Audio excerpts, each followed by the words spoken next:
ज्येष्ठ पूर्णिमा हिंदू धर्म की सबसे पवित्र और पुण्यदायी तिथियों में से एक मानी जाती है। इस दिन भगवान विष्णु, माता लक्ष्मी और चंद्रदेव की विशेष पूजा अर्चना की जाती है।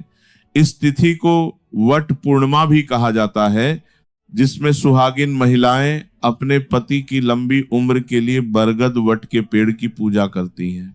तो चलिए सुनते हैं ज्येष्ठ पूर्णिमा व्रत कथा की कहानी। इसे सुनने से पहले हमारे चैनल लीश शिववचन को लाइक करके सब्सक्राइब कर दे। शास्त्रों के अनुसार इस दिन की मुख्य कथा सत्यवान और सावित्री से जुड़ी है।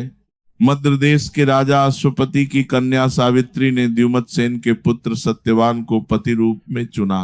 नारद जी ने सावित्री को बताया कि सत्यवान अल्पायु हैं और विवाह के ठीक 1 वर्ष बाद उनकी मृत्यु हो जाएगी। इसके बावजूद सावित्री ने सत्यवान से ही विवाह किया। जब सत्यवान की मृत्यु का दिन नजदीक आया, तब सावित्री ने 3 दिन पहले से ही उपवास शुरू कर दिया। निश्चित तिथि पर सत्यवान जब जंगल में लकड़ी काटने गए तो अचानक उनके सिर में भयंकर दर्द हुआ और वे सावित्री की गोद में लेट गए।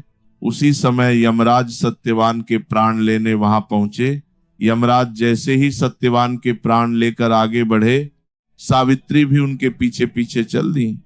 यमराज ने उन्हें रोकने का बहुत प्रयास किया, लेकिन सावित्री के पातिव्रत धर्म और बुद्धिमत्ता से प्रसन्न होकर यमराज ने उन्हें 3 वरदान मांगने को कहा। सावित्री ने चतुराई से पहले वरदान में सास ससुर की आंखों की रोशनी मांगी, दूसरे में उनका खोया हुआ राजपाट मांगा और तीसरे वरदान में 100 पुत्रों की माता बनने का सौभाग्य मांग लिया। यमराज ने बिना सोचे समझे तथास्तु कह दिया।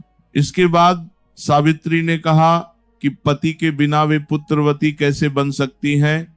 यमराज को अपनी भूल का एहसास हुआ और उन्हें विवश होकर सत्यवान के प्राण वापस करने पड़े। सत्यवान वट वृक्ष बरगद के नीचे दोबारा जीवित हो उठे। तभी से सुहागिन महिलाएं इस दिन वट वृक्ष की पूजा और व्रत करती हैं।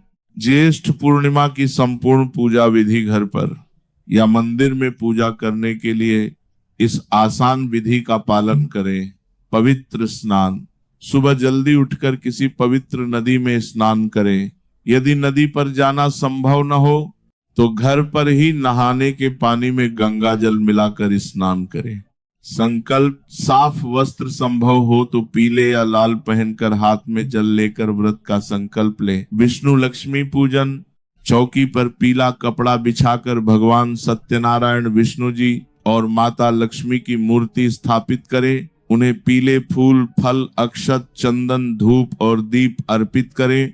कथा और आरती, भगवान सत्यनारायण की कथा या सावित्री सत्यवान की व्रत कथा पढ़ें, सुने और घी के दीपक से आरती करें।